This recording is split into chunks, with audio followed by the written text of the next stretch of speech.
김정은이 건강에 문제가 있을 뿐만 아니라 상당히 심각하다는 것을 보여주고 있다는 것입니다.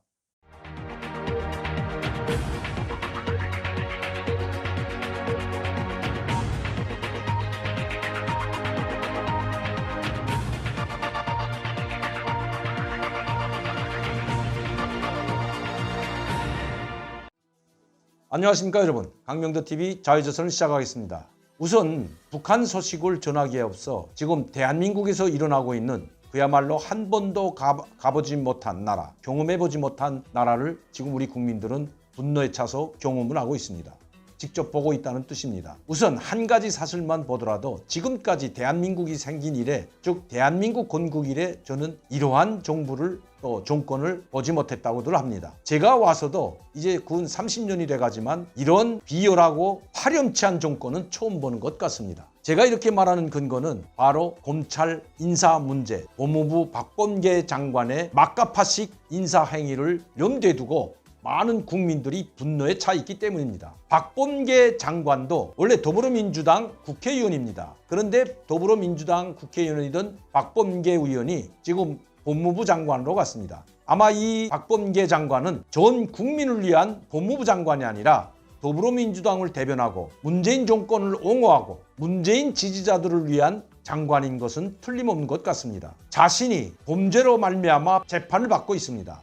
이용구 법무부 차관도 범죄 피의자로 기소된 상태에서 이제 재판을 받아야 합니다. 물론 아직까지 죄가 있다 없다고 확정짓진 못하겠지만 법무부 장관도 피의자로 기소된 상태이고 차관도 기소된 상태에서 차관은 버티다가 근 60일 만에 할 수 없이 여론의 비난을 받고 국민들의 분노에 못 이겨 사의를 표명했습니다. 법무부 장관이라는 사람도 범죄 피의 사실로 인해 기소되어 재판을 받고 있고 차관도 범죄 피의자로 기소되어 재판을 받는 이 상황. 그런데 더 한심한 것은 바로 서울지검장 했던 이성윤 씨를 고등지검장으로 승진시켰다는 것입니다.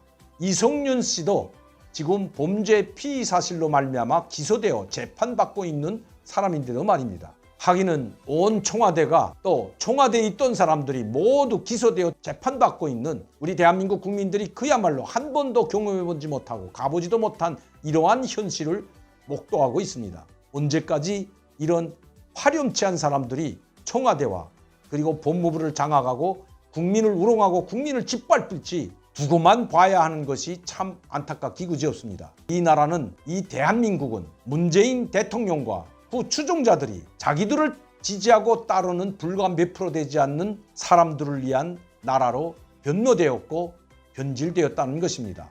오죽했으면 북한에서 남조선 당국자 즉 문재인 대통령을 설레발치는 비루한 꼴이 욕스럽다까지 이런 표현까지 했겠습니까?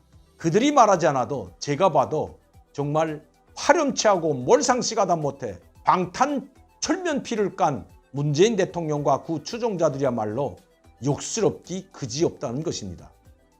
오늘은 북한에서 들어온 소식을 가지고 여러분들께 다시 말씀드리겠습니다. 저는 여러 날 동안 김정은에 대해서 추적했다는 말씀드렸고 김정은이 아마 당정안의 정치국 회의나 아니면 당정안의 전원회의의 모습을 드러낼 것이라고 말씀을 드렸습니다. 김정은이 결국 당정안의 정치국 회의를 열고 그 모습을 드러냈는데 얼굴이 좀 처처해 보입니다. 살이 빠진 듯한 1월 달에 진행되었던 당 8차 대회 때의 모습과 그리고 당 전원회의 8기 1차, 2차 전원회의 때의 사진과는 상당히 거리가 멉니다. 그리고 살이 빠진 것도 확연히 알리고 있습니다. 심장 재수술을 받고 나왔다는 말이 확실한 것 같습니다. 왜 김정은은 당정안의 정치국 회의에서 이번에 또다시 당정안의 전원회의 즉 8기 3차 전원회의를 소집했을까요? 그리고 8차 당대회 때 자기를 대신할 수 있는 총비서 대리인이라고 할 수 있는 대리인이라고 지명된 제1비서직을 신설했습니다. 그런데 이상한 것은 8기 1차 전원회의와 2차 전원회의에서는 이 1비서직을 새롭게 신설했는데도 불구하고 누구도 임명을 하지 않았다는 것입니다. 오히려 이 자리에 마땅한 한 사람, 즉 김여정은 오히려 제1비서 대리인으로 승진한 것이 아니라 당정안의 정치국 후보원에서 강등되었고 당정안의 위원직만 겨우 유지하고 또 1부부장직에서도 종질되어 부부장이라는 명칭을 받았습니다. 당정위원회는 모든 부서에 1부부장이 있고 그리고 부장이 있습니다. 1부부장 밑에는 약 3명, 4명의 부부장들이 있습니다. 특히 조직부와 같은 것에서는 1부부장만 해도 약 4명에서 5명 정도가 있습니다. 그리고 이 1부부장들이 3명에서 4명의 부부장들을 거느리는 것입니다. 그런데 1부부장의 명칭을 썼던 김여정은 일반 부부장으로 강등된 것입니다. 그렇다면 제 1비서는 과연 누가 될까요? 저는 그래도 김여정밖에 없다고 생각합니다. 그때는 강등시켰지만 이제 얼마 지나지 않아서 김여정이 제1비서로 될 수 있다는 것입니다. 왜냐하면 전번 시간에도 제가 말씀드렸듯이 김정은은 지금 건강 상태가 아주 안 좋습니다. 언제 뇌졸중으로 쓰러질지 누구도 모른다는 것입니다. 그리고 조영원과 같은 김정은에게 절대 충성하고 아첨을 하고 있는 이 간신들이 자기의 직을 유지하기 위해서, 권력을 유지하기 위해서 김정은에게 아부아첨하면서 아직 김정은의 아들이 나이가 어리기 때문에 김정은을 대신할 수 있는 제1비서직을 신설하자고 제안을 했을 겁니다. 자기가 되자고 제안했을 것은 아니라는 것입니다. 결코 김정은을 대신할 수 있는 사람, 대리할 수 있는 사람은 자기 혈육밖에 없다는 것입니다. 김일성 때에도 김용주가 있었고 김일성 동생 김용주가 숙청된 다음에는 바로 그 자리를 김종일이 이어받고 당정의 조직비서로 그리고 후계자로 등극했던 것입니다. 김일성의 대리인이나 같은 맥락이었다고 볼 수가 있다는 것입니다.